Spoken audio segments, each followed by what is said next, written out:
अस्सलाम वालेकुम viewers, welcome to my channel. आज हमारे किचन में बनने जा रही हैं फ्रेंच फ्राइज़, वो भी बिल्कुल मैकडॉनल्ड्स और केएफसी स्टाइल में। आपको इस तरह की फ्रेंच फ्राइज़ बनाने के लिए वो तमाम टिप्स और ट्रिक्स फॉलो करने पड़ेंगे जो हमने बड़ी मेहनत से आपके लिए बहुत सारे मेथड्स को यूज़ करने के बाद फाइनली सर्च किए हैं। तो आइए तमाम टिप्स एंड ट्रिक्स के साथ शुरू करते हैं।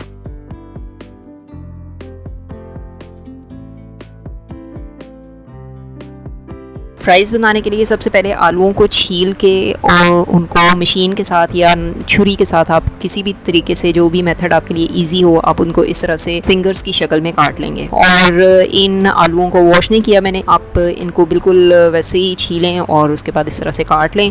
यहाँ मैं बल्क क्वांटिटी में बना रही हूँ क्योंकि इस चिप्स की एक ख़ास बात है कि आप इसको 1 साल तक फ्रीज़ कर सकते हैं। जैसे कि मैं आपको हमेशा बताती हूँ कि आप अपने काम को किस तरह से आसान कर सकते हैं, तो इसकी फ्रीजिंग के लिए भी मैं तमाम टिप्स आपको बताऊँगी। तो आपने इसको इस तरह से पानी के साथ वॉश करना है। आपने इन आलूओं को अच्छी तरह से मल के आपने इसको धोना है। इस तरह से ये जो मिल्की वाइट पानी इसके अंदर से निकल रहा है, जब तक ये बिल्कुल क्लियर ना हो जाए। आपने इन फ्राइज़ को 2 से 3 पानी इतनी अच्छी तरह से वॉश करना है कि इनका जो पानी है वो बिल्कुल क्लियर हो जाए। ये देखें, अभी इस वक्त जब 2 से 3 पानी मैंने इनको धो लिया है तो ये काफ़ी ज़्यादा क्लियर हो गया है। यहाँ पे वीडियो दिखाने के लिए, वीडियो में आपको एक एक बात समझाने के लिए मैं इसको थोड़ा थोड़ा कर रही हूँ। अदरवाइज़ आप अगर ख़ुद से कर रहे हैं तो आप किसी बड़े टब में डाल के इनको 2 से 3 दफ़ा अच्छी तरह से वॉश कर लेंगे तो आपका काम और आसान हो जाएगा। अब इनको वॉश करने के बाद हमने छान लेना है। इस तरह से किसी भी चलनी में आपने डाल देना है जिसमें इसका सारा पानी भी निकल जाए। और उसके बाद अगले स्टेप में आपने इनको एक टॉवल के ऊपर स्प्रेड कर देना है। ये कॉटन का टॉवल है जिसके ऊपर मैंने इसको स्प्रेड कर दिया। आप कोई सा भी मोटा कॉटन का कपड़ा भी ले सकते हैं। इनको अच्छी तरह से इसके ऊपर फैला के आपने इसी तरह से जो टॉवल की लेयर्स या कपड़े की लेयर्स हैं उनके अंदर इनको खुश्क कर लेना है, जितना ज़्यादा से ज़्यादा आप कर सकते हैं। इनको रखने की ज़रूरत नहीं है क्योंकि ये जब बन रही होती हैं तो बच्चे बिल्कुल भी सब्र नहीं करते हैं और उनको ये फ़ौरन चाहिए होती हैं, लेकिन फिर भी हम अपना प्रोसीजर तो पूरा करेंगे ही। तो उसके बाद यहाँ पे फिर मैंने इसको एक बाउल में डाल लिया है। जितनी भी आप चाहें आप एक बाउल में जितनी आसानी से आ सकती हैं अपने बाउल के साइज़ के अकॉर्डिंग आपने उसमें डाल के, तो उसके अंदर 1 से 2 टेबलस्पून यानी इतना आपने कॉर्न स्टार्च डालना है कि इसके ऊपर अच्छी तरह से कोटिंग हो जाए। अगर आपका बाउल बड़ा है तो ज़्यादा फ्राइज़ आएंगी उसमें और आपको ज़्यादा कॉर्न स्टार्च डालना पड़ेगा, और अगर छोटा है तो कम आएंगी।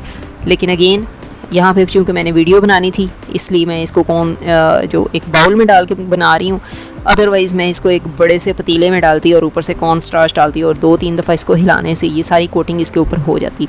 और ये जो काम यहाँ पे मुझे 10 मिनट में करना पड़ेगा वो 2 मिनट में हो जाता। तो इस तरह से देखें, ये मैंने जितने पोटैटोज़ डाले थे उस हिसाब से कॉर्न स्टार्च डाल के तो इसके ऊपर आपने इसको हिलाना है, तो ये कोटिंग हो जाएगी इसके ऊपर बहुत अच्छी सी, और ये बिल्कुल भी ज़ाया नहीं होगा, ये इसके नीचे बैठा रहेगा। आप यही वाले पोटैटोज़ निकाल के अगला पोर्शन भी इसमें डाल सकते हैं। और ये देखें, यहाँ पे मैंने सारे पोटैटोज़, ये मेरे पास 7 kg थे, तो उन सबको मैंने जो कॉर्न स्टार्च है वो लगा के तो रख लिया है। ये काम करने के बाद अगला स्टेप आ जाता है फ्राइंग का।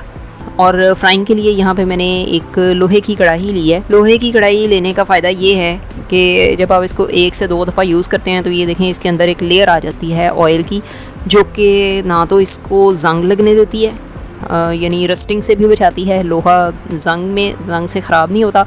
और दूसरी बात ये है कि ये छोटी और डीप कढ़ाई है। छोटी और डीप कढ़ाई होने का फ़ायदा ये है कि जब आप इसमें फ्राइंग करते हैं तो डीप फ्राई हो जाती है कोई भी चीज़, लेकिन ऑयल बहुत कम लगता है। तो ये एक बहुत ही फ़ायदेमंद टिप है हाउसवाइफ्स के लिए कि आपने जब भी फ्राइंग के लिए कोई कढ़ाई ख़रीदनी है तो आप वो लें जो कि छोटी हो और डीप हो। और लोहे की कढ़ाई यूज़ करने का फ़ायदा यहाँ पे अगेन वही है कि इसको जब हम 1 से 2 दफ़ा फ्राइंग के लिए यूज़ करते हैं तो इसके ऊपर ऑयल की एक कोटिंग आ जाती है जो कि इसको नॉन स्टिक बना देती है। और ना तो ये कोटिंग ख़राब होती है और ना ही ये नुकसानदेह होती है। तो बहुत ही हेल्दी वे है फ्राइंग का, तो आप इस टिप को ज़रूर याद रखिए। तो यहाँ पे मेरी जो वीडियो है वो थोड़ी सी धुंधली हो गई है क्योंकि इसमें से इन पोटैटोज़ में से जो वाटर वेपर्स निकले थे वो मेरे कैमरे के ऊपर, स्क्रीन के ऊपर आ गए हैं, लेंस के ऊपर, तो उनकी वजह से ये वीडियो, ये मुझे बाद में पता चला था, इसलिए सॉरी फॉर दैट। तो आपने इनको उस वक्त तक फ्राई करना है जब तक कि इनका कलर चेंज नहीं होना चाहिए, बिल्कुल भी कलर चेंज नहीं होगा, सिर्फ ये थोड़े से हार्ड हो जाएंगे। जैसे ही 2 से 3 मिनट लगेंगे इसको हार्ड होने में, तो 2 से 3 मिनट में ये थोड़े से हार्ड हो जाएं, इनका जो एक्स्ट्रा कॉर्न स्टार्च है वो भी इनके ऊपर से उतर जाएगा। तो उसके बाद आपने इनको बाहर निकाल लेना है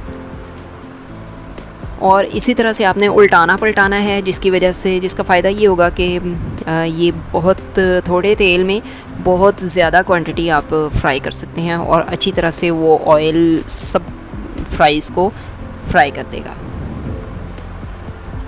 उसके बाद आपने इसी तरह से टिश्यू पेपर के ऊपर इनको निकाल लेना है और ये थोड़े से हार्ड हो गए हैं और बस इनका कलर चेंज नहीं करना हमने, क्योंकि ये हमने हाफ़ कुक करने हैं।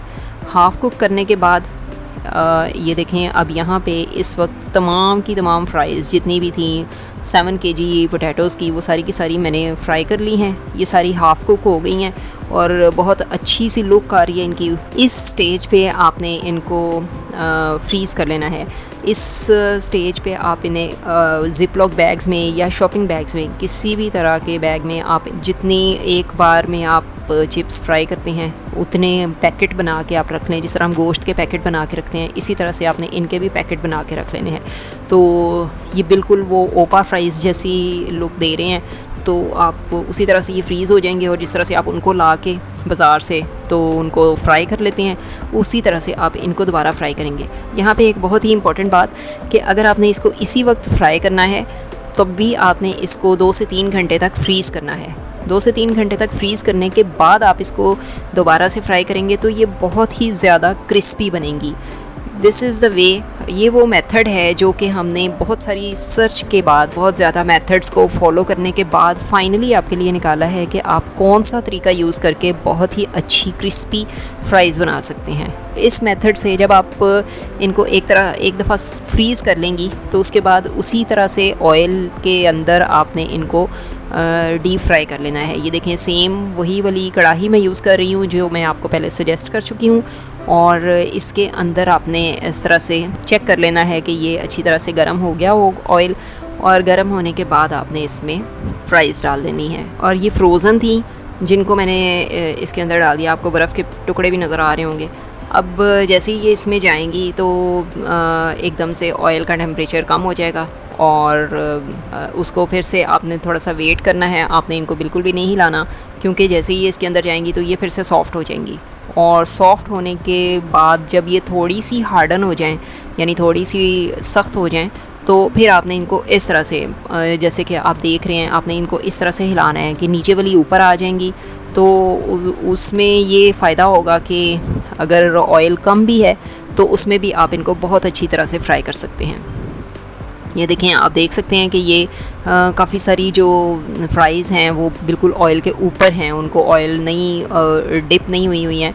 तो उनको डिप करने के लिए और उनकी फ्राइंग के प्रोसेस को कंप्लीट करने के लिए मैं इनको इस तरह से हिलाऊंगी कि नीचे वाली फ्राइज़ ऊपर आ जाएं। तो आपने इनको इसी तरह से हिला के तो फ्राई कर लेना है अपने पसंद के कलर के अकॉर्डिंग। जिस तरह का कलर आप फ्राइज़ का पसंद करते हैं आपने इसको उस तरह का फ्राई कर लेना है और उसके बाद आपने इनको उस वक्त निकाल लेना है। ये आई थिंक कि जब ये बिल्कुल लाइट ब्राउन हो जाए तो उस वक्त आपने इनको निकाल लेना है जी। तो व्यूअर्स, बहुत ही यमी और बच्चों और बड़ों सबकी फेवरेट फ्रेंच फ्राइज़ तैयार हैं। ज़रूर ट्राई कीजिएगा और हमारी वीडियोस को देखते रहिए। चैनल को लाइक करें, सब्सक्राइब करें, वीडियोस को शेयर करें। Thanks for watching. फिर मिलेंगे किसी नई रेसिपी के साथ, तब तक के लिए अल्लाह हाफ़िज़।